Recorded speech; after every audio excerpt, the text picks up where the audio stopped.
When I record podcasts, I like to stay hydrated. Who knew talking could be so hard? My favourite drink to have to hand is Lifeline's Hydro OG. It's a tried and tested product for me. It helped me and my team complete a 24-hour podcast, giving us the edge that we needed to get over the finish line.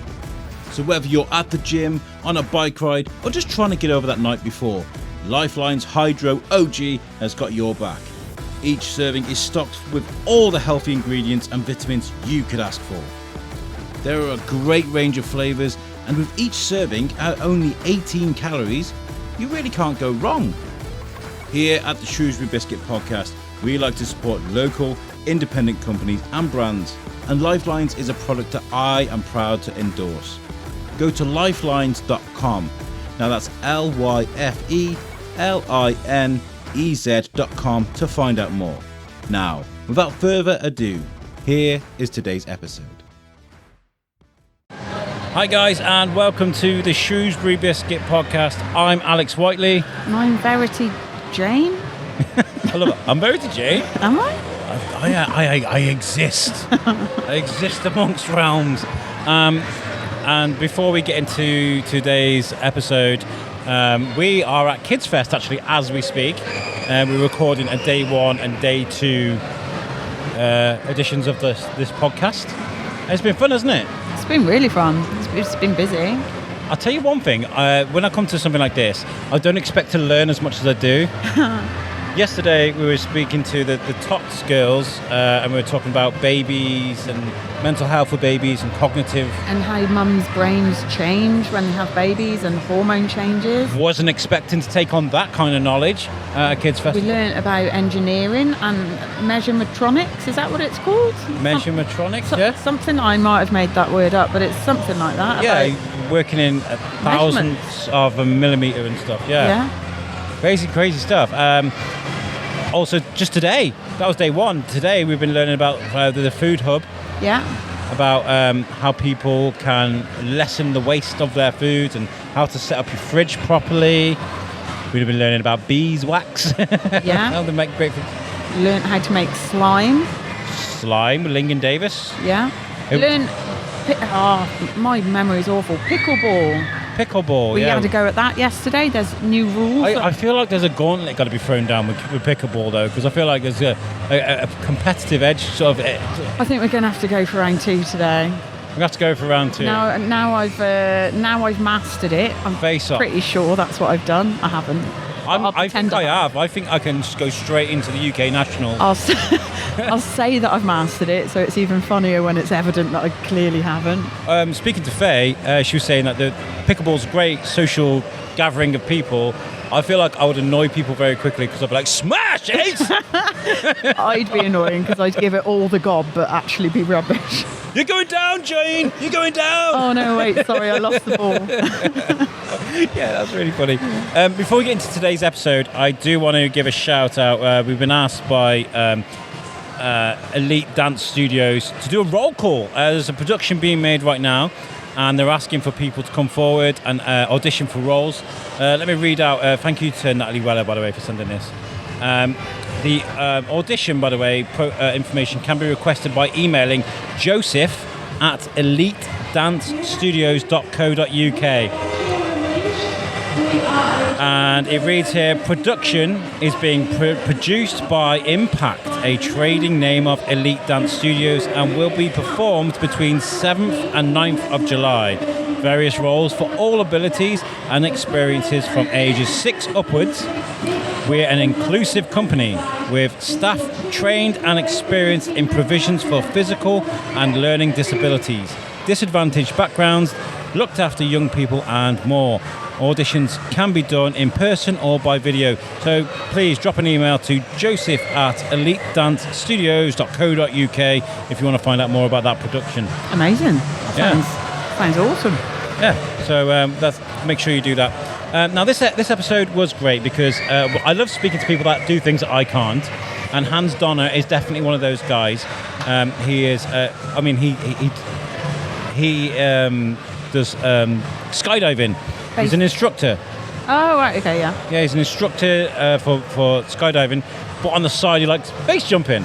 I mean, like, of all things, that's an adrenaline junkie right there, right? I said that to him, and he's like, "Well, not really." Oh, okay. I mean, he is, but I mean, like a lot of the base jumping stuff you'll hear in this podcast is a lot of planning and admin and stuff that you wouldn't expect. I feel like once you've done it, like skydiving, you do it once. I don't know. I feel like if you're doing it regularly, it's not as much of as adrenaline rush. You reckon it's like yeah, I feel like it might be. I don't know. You reckon people ever jump out of a plane and go, here we go again. Yeah. And they're doing their like Amazon wish list as they're coming down. Right, Sheer and Leash are about to do their thing and they get really loud, so we'll be quick with this. Hans Donner, you are amazing. And I did mention to him that at some point, maybe down the future, once I've lost all this weight I'm planning to lose, that we can do a charity skydive. That would be cool. Oh, there they go. That's really loud. We're going to let you enjoy this podcast. Take it away, Hans Donner. Brilliant.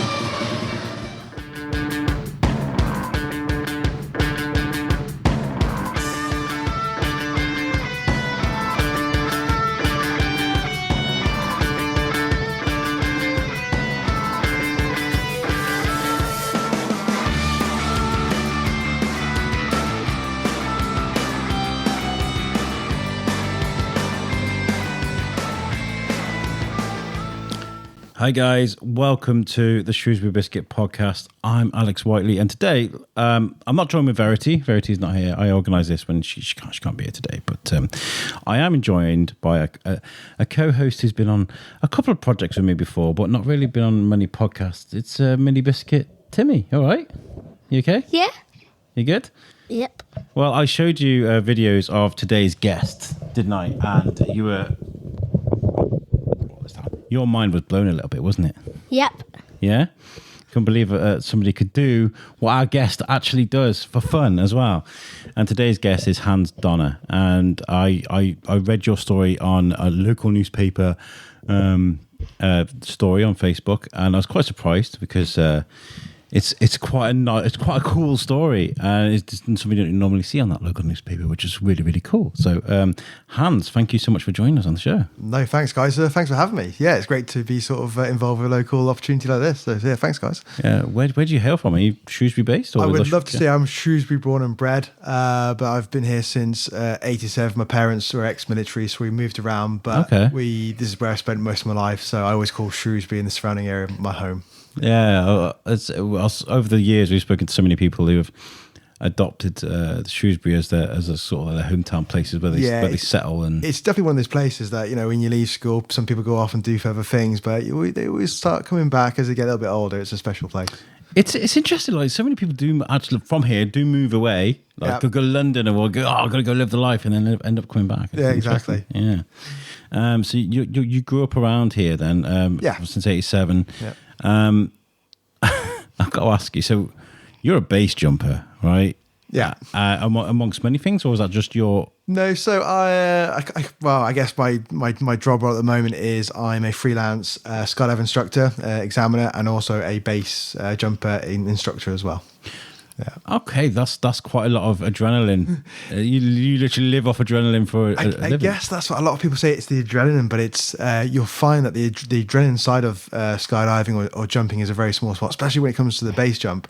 The planning of base jumps is very minute. Sorry, it's very large compared to the actual jump itself. The jump itself may only take sort of one of the local spots I jump at is Lannamunnock. There's a cliff off there, which is about 50 minutes from where I live. I can literally just bike down, drive down if it's a nice day. And then the jump itself is over in about 3 or 4 seconds. But the actual planning of everything, it just takes much longer. So I like the planning of things, and especially if it's a good day, you get lots of friends going down. So it's that air of community. So I'm ex-military myself, so it's having that bond of people. How long did you serve? So I did until 8 years, served my time in Iraq, and pretty much I was quite lucky. I did a lot of time working within skydiving, teaching me how to skydive. That's not military skydiving. That's not paratrooper stuff. No. That's I've taught a few certain aspects of skydiving to the military side, but my focus was on sport parachuting. So that's giving the the try services, a bit of downtime, the fun side of skydiving. So I was quite lucky to be involved with that. So not like chuck loads of weight on your back and get out there ready for a combat situation. It's more like, whoa, this is amazing. Yeah, that's more of what the RAF do. Yeah. Mine was about a bit of decompression, or it's just the more fun side of things. Before you sort of started doing this, Yeah. were you always inclined to find things that were adrenaline based, things that would like? Well, I hail from a skydiving background, so my parents used to jump back in the sort of 70s and 80s. They never pushed me towards it. It was always a case. They were like, out of the plane you go. No, not at all. I think I was quite lucky in the fact that they skydive. I knew they used to jump. Unfortunately, my mum suffered a real nasty skydive accident when she was in the military. She's fine now, so that's good. But they never pushed me towards it. It's always a case of I knew about skydiving and I just found it on my own. And then once I took it up, they were like, okay, we're going to tell you a bit more about it, what we did. So that was good in that sense. You get over. I mean, I don't have kids, but I imagine I've seen parents that push their kids into what they want to do. For me, it was just a natural progression. Yeah. I mean, I guess that. I mean, you're quite Timmy. You're quite good at speaking and being open there. You do a lot. You're doing your acting at the moment, and you like the podcast stuff, don't you? Yep. Yeah, just a man of very few words. Doing a great job. Timmy, do you think you could ever see yourself jumping out of a plane with a parachute? Would you like to do that one day when you're older? No. No? Why not? I'm scared of heights. Scared of heights? Well, you'd be very surprised is that a lot of skydivers and base jumpers, we don't like heights. And to be honest, I don't like flying. It still scares me to this day. Because all I know is that when I get into a plane, I skydive. So for me, going on holiday is a very unnatural experience because I normally get out of it. You know, it's funny you say that. I was watching Bert Kreischer, one of my favourite people in the world, was interviewing Tony Hawk. And he was talking about how Bert Kreischer is a stand-up comedian, but he used to do like shows on the travel show and stuff. So he'd go around the world and he'd do things like there's like a water park and he'd try out these like crazy gnarly slides and stuff like that. He has no problem jumping off, bungee jumping, and any others. But like flying, he hates it. And he flies from all around the world doing his stand-up tour. Like, it's crazy how you can be adrenaline-based and enjoy that kind of thing, but the bit of turbulence on a plane will just turn your stomach. Turbulence is just the worst. It's just not nice. I don't like it. And it's quite funny if I go on holiday with friends or family, they see me sort of like gripping onto the chair. They're just in hysterics. It's just a very strange. Is that because of a sense of control?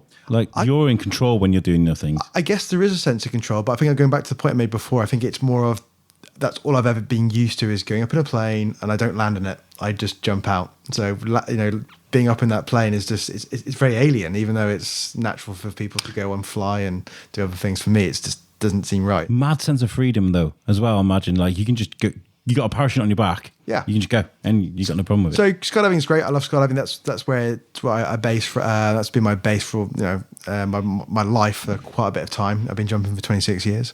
There's certain places that you can go skydiving. What I like about base jumping, in fact, is that it's a bit more broad. There's many places that you can go jump. It's just down to your imagination. Obviously, depending on the cliff that you can jump off and all the rest of it. There are other things that you can jump off, buildings, antennas, those sorts of things. But you're not meant to do that. But we won't talk about that just yet, I guess. It happens, and we've spoken to some daredevils on the show. Chris Shirk is a good friend of mine. He does urban exploring, but he does a bit of rooftopping as well. Mm-hmm. I know people that have climbed crazy things and done so. That's what they do, and that's that. If they want to put themselves into that pressure, into them situations, that's them. Yeah, I think that it comes to a lot of ethics. Part of base jumping is an acronym, so it's buildings, antennas, span, which is your bridges, and then E, which is for your earth. So if you want to be like a true base jumper, some people say that you have to do all four objects. There's nothing more thrilling than getting inside a building and jumping off it. But for myself, if I were to go do a building, is we make sure that I've got a value of ethics. So I'm not breaking anywhere. I'm gaining access through means that I'm not doing all those sorts of things. Have you ever made people go? Yeah, there's been a few instances where I've jumped off in London and sort of other cities, and you land and people are just like, where have you just come from? And I'm just like, I probably shouldn't tell you, but yeah, it's been up that, and then you can make a quick escape and off you go. I can imagine people seeing you on top of a building going, "Don't do it." Well, that's the thing. That's the other thing, again, having that good set of ethics, because if you are about to jump from something, it probably would scare a lot of people because they think you're about to do something that's not pleasant. So there's certain aspects when we, especially as a team, you find a lot of base jumpers as well that hold those sorts of ethics, is if we're doing any jumping on the coast, you phone the Coast Guard to let them know that something's going to happen. So sometimes you get members of the public saying, "Oh, I've just watched someone jump off a cliff," and they're like, "Don't worry, it's a base jumper." And if there's anyone walking around as well, we generally just try and let them know that something's about to happen, and just so it doesn't blow their mind or anything like that at all. When I think about heights, I'm terrified of heights. I've done some great interviews, like we did it. I've climbed up the column in Shrewsbury. I've done on top of that's high enough, by the way. I've looked at that. Is it high enough, really? Yeah, so maybe one day. One day. We interviewed on top of the Abbey as well. We interviewed on top of there. But, I don't like heights, but I've done interviews in those situations because I thought they'd be quite fun just to see me going on the microphone. But when it comes to like jumping out of an airplane, I'd love to do that. I would love to grab a parachute and jump out of a plane. I think it'd be great because I don't see those heights as the same thing. No, it's when you I do a lot of work at Tilstock. That's where I first started jumping. I'm working there this season, actually helping those guys out. And you find a lot of people that are scared of heights. It's like when you go up in a plane, you look out the window. It looks a bit like Google Earth in a way. So it's not like being high. And when you jump out, I always say once you've jumped out, you can't get back in anyway. So you might as well try and enjoy yourself. And 9 times out of 10, they landed, they had a great experience. It's very rare we've had people sort of not enjoy it. So it's not like being high. It's something completely different. Should we do it one day, Timmy? Did you jump out of a plane? No, thank you. No? I think I'd rather do that than like bungee jumping. I tried bungee jumping once and I didn't like it. No, there's just something about just at least with a skydiving, you got two parachutes. With one bungee, it's just one cord, and I was just like, not so much. Again, Bert Kreischer, he was saying like he was doing this great crazy jump. It was this crazy experience that he was doing, and he went to put the helmet on, and the guy, apparently the instructor was like, don't wear the helmet, and he's like, why? He's like, because if you go, you're gone.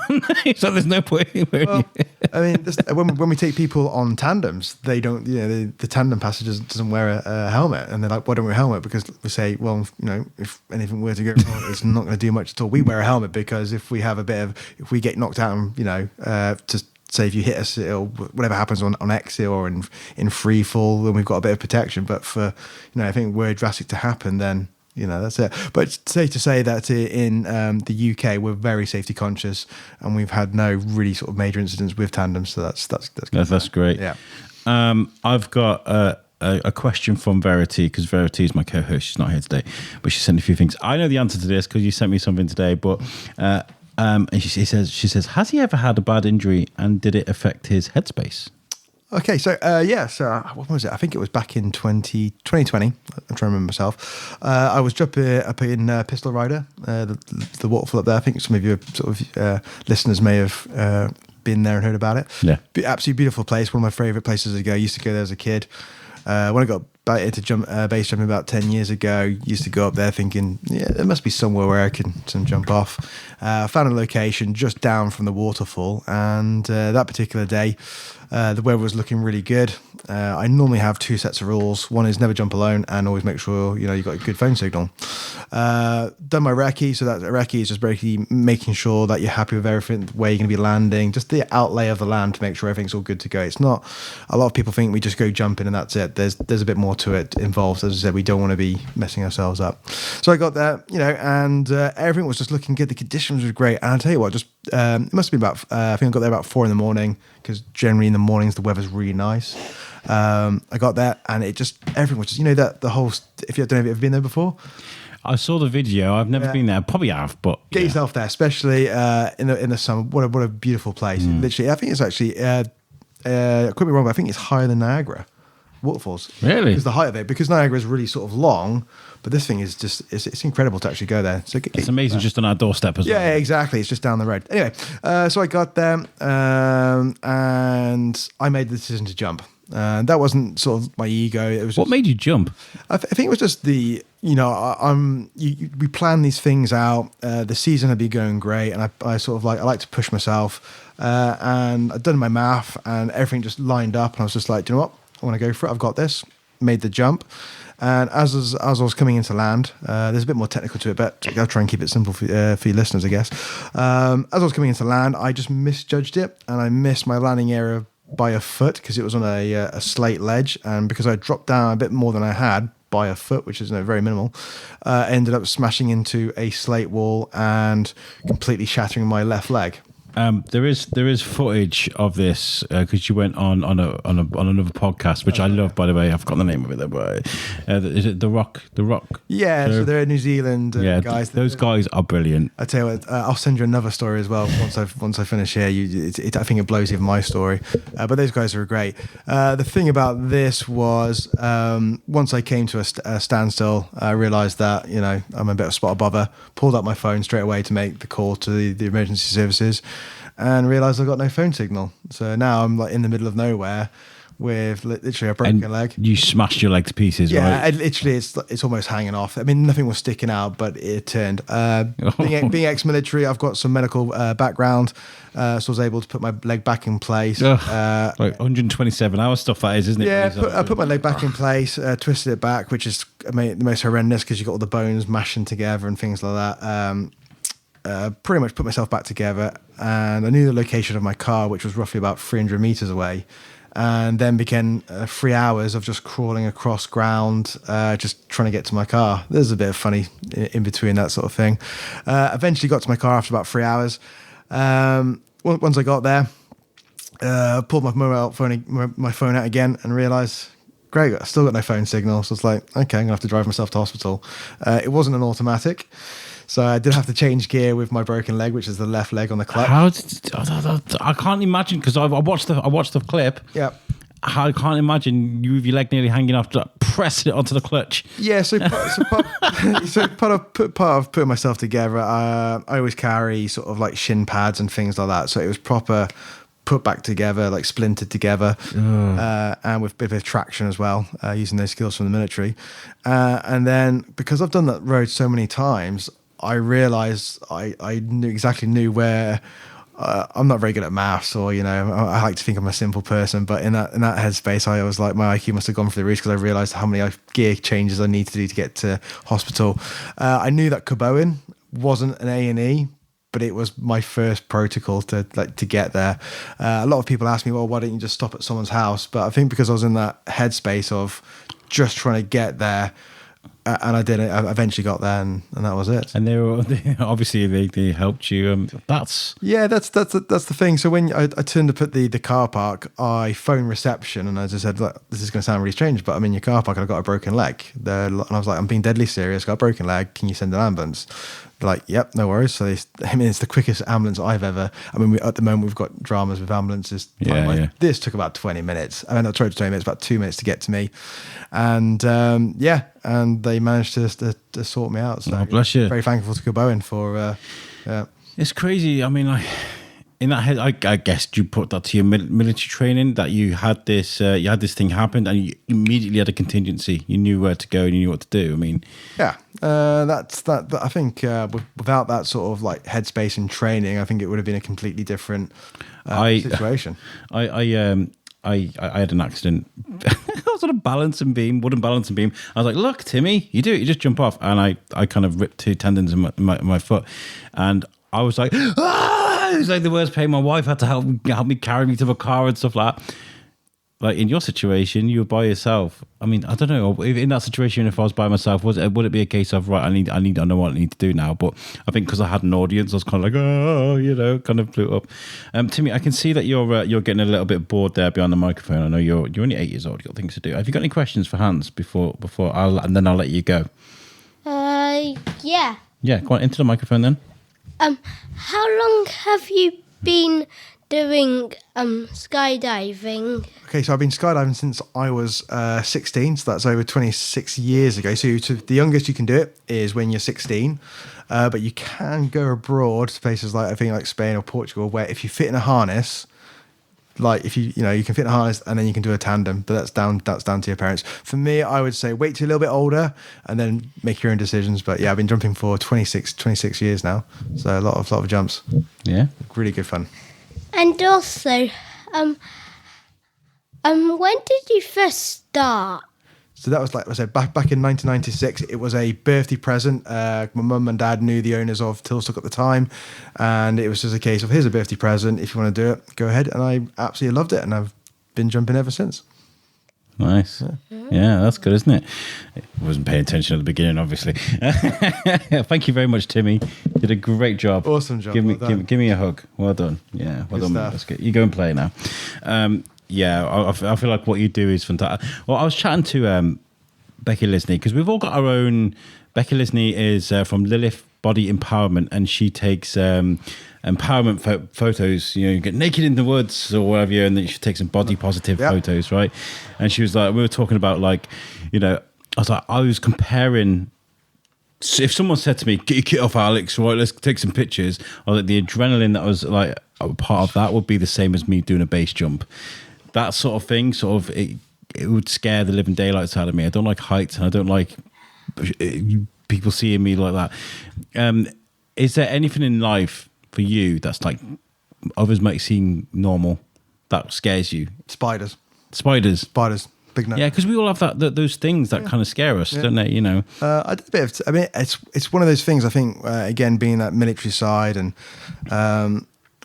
but you can learn that from other things, from other places, and as you get older as well. I had to do an exercise in the jungle, and there's just spiders everywhere, and you just have to. Sometimes you just have to get on with things. Yeah. But you learn as you get older and you grow up, you get those learning capabilities, to deal with things. So, I see a spider now. I'm not as scared, but I'm not going to still go grab one and play with it. So there are techniques of sort of getting yourself over things. I will go on roller coasters, even though I hate them. Do you know what I mean? Like I've done that. It's a case of just, I think sometimes just throwing yourself in the deep end and just getting it done. I mean, I can't compare doing a roller coaster to you jumping off a cliff. Your videos, your shots, the one that you did where you did a black flip off that bridge. Yeah. Phenomenal, absolutely phenomenal. And what goes into the planning then for this? Like you said, there's lots of planning in the build up and stuff. Do you have to work out the times, the weather, who's coming with? How long does it take to plan an event like that? Yes, it's depending. I mean, if I'll probably go down my team route, which again is mountain man base. If we talk about bridges and things like that, that gets a bit tricky because again you got the law involved and things like that. But that's part of what we do. But when we go to a location, it's almost like we call it most base jumpers will call it a mission, because it is that exactly. So for myself, like I said, it's very rare that I actually do jump alone these days. Especially after your incident. Yeah, exactly. So we will check weather. That is the real big thing within the UK, as you can imagine. Yeah, of course. We need to make sure that the weather conditions are absolutely perfect. If we're jumping on the coast, we need to obviously check the tides. We'll check in with sea rescue, all those types of people as well, and then is figuring out what's going to be happening on the jump, who's going to be going first, what type of jumping we're going to be trained. There's so many things that go into it. I'm first aid trained. I'm also trained in trauma response as well. So if anything does go wrong, then I'm there at hand. So it's within the group, we've always got someone that can take care of us and the rest of it. And it's like, I think over the years that these adrenaline sports have got a bit of a bad rep because they seem reckless. And I think if you ever come to see what we do, people are actually sort of like, okay, it's not what you think it's going to be. There's lots of quite boring talk about weather and we're doing this, we're doing that. And it's, and there's a lot of, as I said, for the very sort of like couple of seconds, there's way more that goes on. I bet there's a science between like where you're going to jump and where you're going to land. Get it accurate. So there are lots of places in the UK. We have a UK base guide as such, so we know that certain locations have been jumped many a time. So you don't have to do as much planning. The only thing that we get involved in is the weather, because they've been jumped so many times. But as a team, what we've been trying to do over the last few years is broaden the number of jump spots in the UK. So again, way more goes into that, because then we need to work out. Sorry, it's okay. We need to work out how far our canopy's going. Are we going to make find that most FJC AJCs, which is your first jumps course into base, is that they like people to have 200 skydives because they've built up that experience of flying under canopy and all the rest of it. So I always say that anyone can jump off an object. It's how you fly your canopy, at the end. And I know that you're gaining a lot of popularity. Is there a huge base jumping community that you're part of? Yeah, so I think roughly in about the UK, again, because it's unregulated, there's no one really knows what's going on, but roughly about 200 people within the UK. Worldwide, I couldn't really tell you and stuff like that. I mean, social media over the years has really grown. Back in the day, base jumping was very underground. It was like but things like YouTube and Instagram. Yeah, exactly. Everything's, and to be honest, has it made it safer? Potentially, because people are passing the more information on. We've got our own Facebook sites where we pass on details of maybe incidents, and people are learning from that. So that, I think social media on that side of life is good because that passes the knowledge. And are you seeing something? And that's what I was going to ask is about how do you? I mean, because you're now a great advocate for this, and your story's growing and growing and growing. How do you? What's going on here? Are we recording? I don't know. When it comes to responsibility and sort of making sure that anybody that sort of becomes a fan of you might want to follow you in your footsteps, is there a responsibility there to make sure people get it right and don't make any accidents? Yeah, I think as the team is gaining traction, should I say that's the thing about base. It's always been about being free and doing your own thing, and there's no rules. But for the team, there's an ethos of looking after each other. That's what it's really about. So anyone that comes up and starts asking us about base jumping, at the end of the day, it is a dangerous sport. It's classed as one of the most dangerous sports in the world, and I will try and put people off. If I had any of my family and friends that want to do it, but I don't do it, it's dangerous. If you are interested in doing it and you want to go down the skydive and become a base jumper, you've got to put a lot of time and effort. And at the end of the day, you can do everything absolutely right, and it can still bite you. So you could do something as well. Where, I mean, VR is becoming a big thing now. People are enjoying VR. You jump out with a 3D camera and give people like a VR experience. Yeah. So one of our colleagues, Dave Gallagher, he's working with a team. So he's the science side of the team itself. I asked some of our listeners what is the most daredevil, exciting thing that they've done. Some of the comments, by the way, right. So Ben Coates was like, "Coming on your podcast, cheers, Ben." Liam Tinsley being in a room with you for 24 hours. We did a 24-hour live podcast for Lincoln. So that's again being on my show. Cheers, Liam Tinsley. Andy McEwen, a great light artist, amazing friend of our show. It says climbing the outside Liverpool Metropolitan Cathedral, accompanied by Granada TV drone. Nice. Good. Michael Corbett sent us a picture of him parasailing in Turkey. That's cool. Did you see there was a thing where a couple, the line snapped while they were parasailing? Yeah.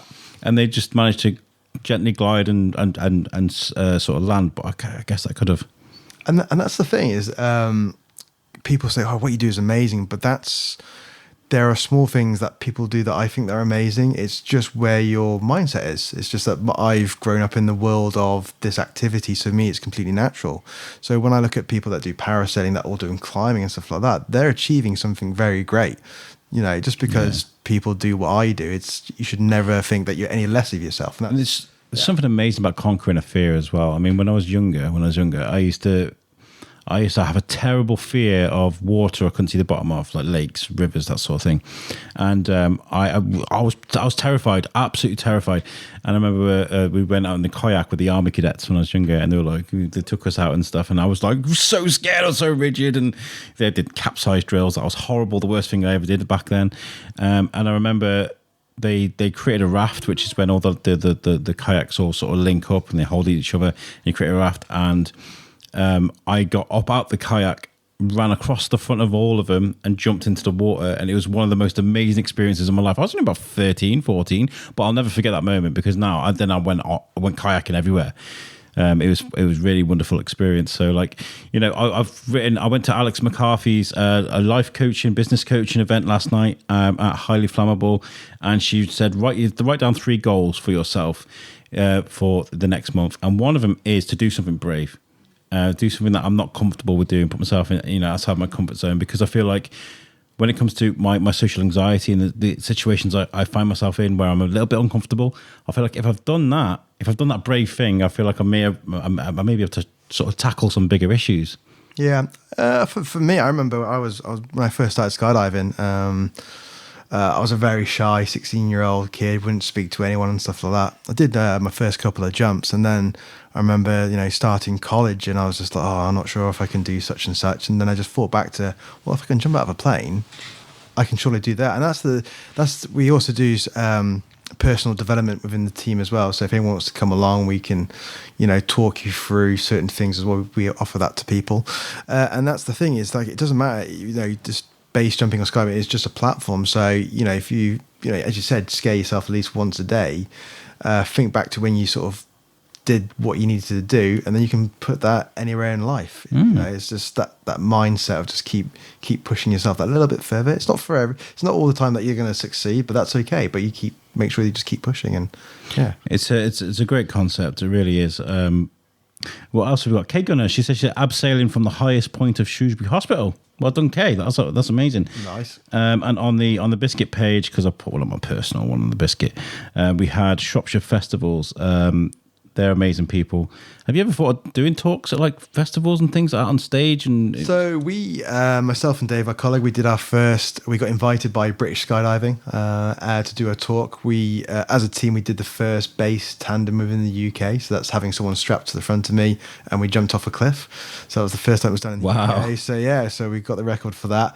And so British Skydiving were quite interested in what we'd done. We're not affiliated to British Skydiving, but they wanted us to come and do like a talk for it, and we did that. So at the moment, we're getting a few little offers here and there about taking that on the road and just talk about things. And it's great, as I said, having that Dave on the team, being that sort of mind scientist. So I do all the exciting stuff, and then Dave just talks about. It's nice to have somebody that compliments you in a different way. And understands what's happening in my brain. Sometimes I don't. So. You're literal wingman. Shropshire Festival says wing walking and parachuting. That's pretty awesome. Like the wing walking thing, that would be horrible. I think that would be my biggest fear, wing walking, because that's like, again, I'm on a plane, I can't use a parachute. Now I'm on the outside of the plane, and you're strapped to it as well. Exactly. I had a few friends that used to do it, professionally, and like that. And again, so it's like, again, that mindset is that's something that I would not do, but they wouldn't do what I do. So it's, everyone's got their level. So again, I always say, don't worry about if someone's doing something you think's doing something more gnarly than you. You're still doing something probably a lot, but more than what someone else is. We're all at a different stage of our lives and the rest of it. And you don't know what A, B, or C has been going through, what their life is like, So exactly. I think this is Darren, who owns Gin Different up in the market. How's it going, Darren? He says, I have dived with sharks in Fiji and hand fed them. No, that's another one for me. I don't think I've sharks. You see, I have another fear. So spiders and open water in the sea. So I got a friend. I won't mention his name, but he can't play Far Cry because there's like sharks in the water. His fear is that deep. It's like it's a computer game. I know, yeah. Oh. It's true though, isn't it? My mouth's nodding. Yeah. And if you're listening to this, you know who you are, and it's genuine as well. Yeah. It takes me. I can go into the sea. I get up to about my knees, and over the years, I've had a bit of encouragement, and now I can swim in the sea quite comfortably. And also in Australia, I've actually swum in the Australian Sea, where obviously as Brits we think that's a surf country, isn't it? It's a surf country, and all you think about in Australia is just the sharks. But of course, the kids out there, they just it's just natural to them. When I think of Australia, I think of the things you can't see right away. I don't necessarily think of crocodiles and sharks and stuff. I think of the spiders and the snakes. The spiders the bugs are just horrendous. Yeah, they're big as dinner plates, and they move that quick as well. So I'm just no. What are you up to? Are you performing any stunts, or is it because like you kind of created a brand for yourself now? Yeah, it's not just myself. So again, we are Mountain Man based. There's 5 people involved, the team that run the scenes behind it, but we have like a members sort of base that we sort of take care of. So we've all got sort of our own sort of personal jobs. I'm in between with like my freelance skydiving, trying to run the team pretty much full time, which some days it takes a lot of time of work. In terms of projects, we've got lots of really good fun projects. It's just unfortunately I can't talk about them. No. That's fine. It's we've got some coming up. I think April time. So once they're complete, hopefully we'll get those in the press and stuff like that. And that's the other thing that we're trying to do as well. We're trying to make base jumping. Just to get people more know about it, so it's not just this reckless. We're trying to sort of make it in a positive light. That's what we're trying to get across. I feel like it could be really liberating for people. Yeah, I mean, I'm sure it is. It's been going for a long time, but I feel like whether it's base jumping or parachuting, I feel like skydiving, shall I say? I feel like there's that kind of eureka moment. Really change people's lives, maybe. Yeah, so what I do is I love taking tandems. Tandems is you get the experiences that once you've finished with the actual skydive, you get to take them out under canopy because the canopy's open and they're right there in front of you. So it's you speak to them, and a majority of people that do tandems, it normally is just a one-off, and it's their bucket list. But you do get quite a lot of people thinking, I wish I'd done this sooner. I've taken people, 80, 90 years old. And they're like, really? Oh, yeah. Okay. And they're like, this is amazing. I wish I'd done this sooner. It's just, yeah, it's just, we always say that if the knowledge dispels fear. That's a very famous sort of motto within the MOD. If you knew what I knew about skydiving and, it's how much safety goes involved, it's just dispelling that sort of myth that it's just a load of people just, adrenaline and stuff like that. It's, the amount of paperwork that goes into running a drop zone, the health and safety, the risk management, the look at the kit, it's, being a chief instructor, as we call it, in charge of a drop zone is just paperwork. It's just literally making sure that everyone is safe. And again, with the base jumping side, because it's unregulated as a team, that's what we're trying to sort of... it's crazy to think, you talk about all the admin that goes on before for like a 3-second jump. Yeah, exactly. Like that's insane. Yeah, it really is. Yeah.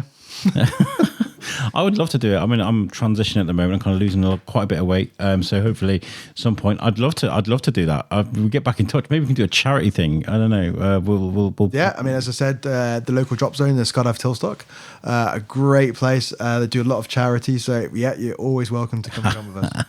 Phil Gillam, the mayor from a couple of years ago, did it. That was really cool. He was like, "I'm doing a skydive." I said, "No, you're not." Yeah, that was wonderful. Really, really, really wonderful. Have you ever climbed a location where you were planning to do a base jump and gone, nah? Oh yeah, so too gnarly or too dangerous. Plenty of times where I've gone to locations and the web hasn't been right, and to be honest, you have that gut instinct. It just like you have a little bit of like a hair sticking back of your neck and you're like, something doesn't feel quite right, and you just walk away. And to be honest, that is the best thing. Trust your instinct. Trust your instincts, and as you gain experience, you just know sort of what's right and what's wrong and when to walk away. Like I said, it's, for 3 seconds of, for that hit of adrenaline, sometimes it's just not worth it.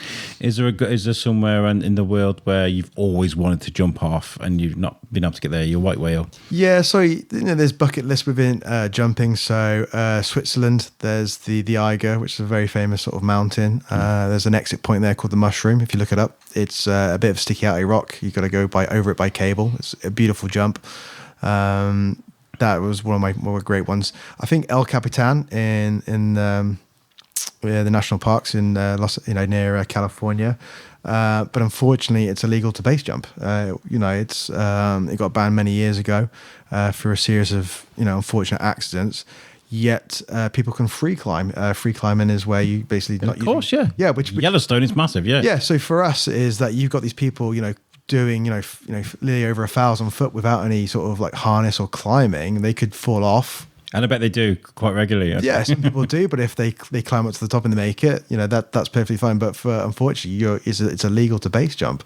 It still goes on. It's just that because the serious of the offence is that it's very, very kept in the dark. You need to be invited. I ain't going to go into too much because I might get into trouble with the base jump, but it's one of the jumps, and I'm hoping in years to come that base jumping becomes is taken seriously, and then they open it up because it's such a beautiful location. I mean, I've visited it, but it's just incredible.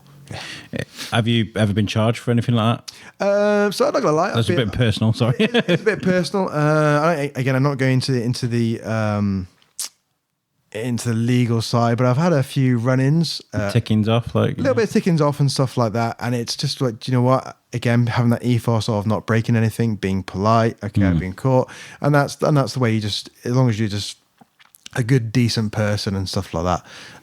But we all know that you can catch people at the wrong time. Policemen are human, or police people are human too. So you might catch them on the wrong day and they might go down the wrong road. But like I said, have that ethos of respecting people's property, and yeah, go from there. But for the team, mostly ours is off like Earth objects. It's an interesting thing, because when it comes to like certain aspects of like what happens underground because of music and things like this, base jumping, skateboarding back in the early days of skateboarding, there's like a huge respect for that. I know it's quite admirable, isn't it? I'm sure there's definitely a lot of people that will be watching you. I'm one of them that I could never do a base jump. I couldn't do it. It's too low for me. I don't like heights that I can see the floor. I think jumping out of a plane is a bit different. I think I would definitely do that. Yeah, there is a very big difference to jumping from 15,000 feet. The lowest base jump I've ever recorded is 107 feet. So there's a big difference there. Some of the guys on the team, one of the lowest we've done was just over 60 foot. Oh my God. That was into water, but some have done sub 100 jumps. And it's just like, again, for me, that's just like, I'm not up for that. So again, it just goes to show that people have different, even within the base community, people have different. That's smart to think as well. Is that the fact it's not the highest thing that's like the biggest challenge for you. It's the lowest, because obviously you got less time to release your chute. And yeah, there's a bit of science. Your parachute does need a certain time to open, but again, that's throughout the years. Technology has come a long way, so you can jump from like there's more places that you can jump from because the technology has got a lot safer. And as a sport, is this growing quickly? Yeah, and that's like I think I mentioned before, just because of social media, it's just opened it up. But like I said, it was very kept in the dark. The only way you could really sort of get into base jumping was like an invite almost back in the 80s, and if you showed lots of interest. But now because of social media, it's really sort of taken off. Like Red Bull, all those types of guys are doing it, and the TikToks and all that sort of thing. So it's taken off. But then it's also making sure that the young people that are coming into it and knowing what the dangers are, and just having that safety conscious head on as well, but not necessarily just suppressing the fun, but just making them aware of what the consequences within things as well. But with certain aspects of it, I mean, people hang glide and the people wingsuit and stuff off things. So what's the difference? I mean, in what sense? How do you mean? Like that's legal, isn't it? You can like do parasailing, you can do wingsuit, and people do it. Yeah. It's a sport in some aspects, isn't it? Yeah, so like in the UK, it's not legal to jump off cliffs and things like that. Some places like Switzerland and Italy will actually have a base association, so they're well on the way. Oh, it's just the building thing that. It's just the building thing, because if we go down, if I do mention it, that trespass again, I don't make sure I'm not a lawyer, so I don't. No, that's fine. I believe that trespassing is a civil matter. Yes, it's not a police matter. So I've spoken to Chris Shirk, who's from Shrewsbury, from where you are not. Great guy, and he does rooftop, and he's done some. I know his work. Yeah, he's great. I've asked him a few questions about certain objects as well. So yeah, he's wonderful. I mean, to get back on it, I've spoken to him for a good 18 months, I think, 2 years. Chris Shirk is a great guy. He does a lot for history and culture. He goes to places where people can't normally get to, and that I think that's really, really important when it comes to society. Yeah, and that's the other thing about base jumping, is that it's taken me to places that I'd never ever think about going. It's just like one morning I may be sort of like in the UK, and then about 2 days later I'm on top of a mountain that I never believed I would be on and jumping off it. So it's just insane. Over the last sort of year or so, how is your fan base and the people around you? Have you got fans now? People that contact you, or I don't really say. I don't know if it's fans. I mean, the social media side is growing, which is like it's good, because that, as I said, we're just trying to build that sort of positive attitude towards base. So that's growing. You've already been on one of the biggest podcasts on the planet. I mean, like that, I know, but not this one, by the way. The one I mentioned. If that was more for a boo boo and stuff like that, I mean, that was great for my recovery as well, because now I can look back at that and think about that jump and just and have a bit of a laugh about it. There's lots of people saying, what you do puts a strain on the NHS and the rest of it, but I've got more friends that have been hospitalised because they've played Sunday League football. Yeah. So It all depends. And I've been out on the Raz. Yeah, and I've got friends that that literally don't do anything but other than just sit and watch TV. So it's give or take, I guess. Yeah. What would you say to anybody listening to this that wants to sort of get into base jumping and it maybe seen your video, because that video of you doing the backflip off that bridge is just beautiful. It's one of the most amazing things I've seen. Yeah, that's a fun bridge. I can't go to no, that's fine. That. Anyone that wants to get into these type of sports is just make sure you ask the right people. For base jumping, skydiving is a must. It's a long route. There's no quick ways around it. If you decide that you take shortcuts, should I say, it's going to end badly for you. You have to take it very seriously. Yeah, please listen to those words, guys. Yeah, it's not just like I'm going to get a bed sheet and start doing all that sort of crazy stuff. Yeah. Listen to the right people. I don't want anybody's parents writing to me, I listened to the Shrewsbury Biscuit, and now my son's jumped off a thing and he's hurt himself. Please don't do that, guys. No. I really do appreciate you coming and talk to me. I know you've got a lot going on today. And I'm a huge fan of what you do, because I don't think I could do it. The skydive, maybe in a couple of years, I'd love to do that. I'll be in a position, I think, then to do it. Just one step at a time, and you can achieve anything. It really is. It's just that mindset. It's just flipping that switch. And Will Smith made a speech when he did his skydive. He always talked about all the best things in life are past fear. And they really are. Yeah, when you get past that. Yeah. And we need to get off the Will Smith thing, by the way. I've seen that there was so excited about Bad Boys 4. And people just in the comments were talking about the slap and all. I'm just like, come on. This guy had pretty much a mental breakdown in front of the whole world. He did one of the worst things you possibly could do on camera. We need to just let that slide a little bit. I think people do worse things and get away with it. Come on.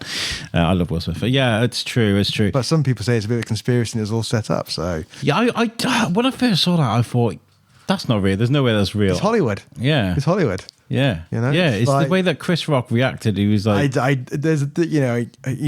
love a bit of a conspiracy theory and stuff like that. And let's face it, just to me, it's sort of like, had anyone does that sort of thing, you're looking at getting arrested or something like that. I think just Hollywood is just a big machine, man. It just... Absolutely. Who knows? Who knows? Yeah. Who knows what goes on behind those doors, eh? I know you've got a lot on today. I feel like we could sit and we could talk for hours, actually. I feel like, I'd love to invite you back on when things are a bit easier. We could do like a video on, and if you have any videos or pictures, what have you, we could definitely do some stuff on YouTube. But I'd love to get you back on. By all means, yeah. So I said we got Dave, the brain scientist, on the team as well. I'd love to speak to him. If you ever get him sat down, I tell you what, that's something else. So yeah, we'll have to get him on. Dave, if you're listening, you have to come on the Biscuit very soon. Where can people follow you? So our social media, we've got Instagram, YouTube. Unfortunately, we do have TikTok. Which that's what I've been using. I recycle my content, so I'll create reels and things that are snippets of my shows. Yeah, I mean, we're a fairly old team, and it was decided that someone needs to take over the TikTok, and it was names in a hat. I feel like I'm the same. By the way, I'm absolutely the same. There's definitely footage of me somewhere going, "Oh, I do know TikTok." Yeah, I think a lot of people thought of TikTok as just doing stupid dances in front of a camera, but it's changing. It's getting there. So so our team is Mountain Man Base. So just have a look for us on a bit of social media. Mountain Man Base. Yeah, but like I think we said before, is that there is some pretty interesting stuff, some fun stuff. But don't try it yourself. We class ourselves as professionals. Yes. Yeah. And if someone wanted to book a skydive? Yeah, so in terms of skydiving, go for the local drop zone in Shropshire is Skydive Tilstock. Just go to the webpage, give them a call. The season's literally, we just opened up tomorrow. Just a bit chilly, but do you know what? It's going to be a good season, so get yourself down there. Do something off that bucket list. Hans, you've been an incredible guest. Just make sure I've got all of Verity's questions, because I don't want to leave out. Oh, she put, is he mental? Well, that's the great thing about having Dave with us, because he says I'm not. So that's good. I'm not mental. No, Dave says I'm not. It's good. He says I'm all signs of normalness. It's just I just push myself that little bit further. But do you know what? Everyone around the world does it every single day. Yeah, every single day.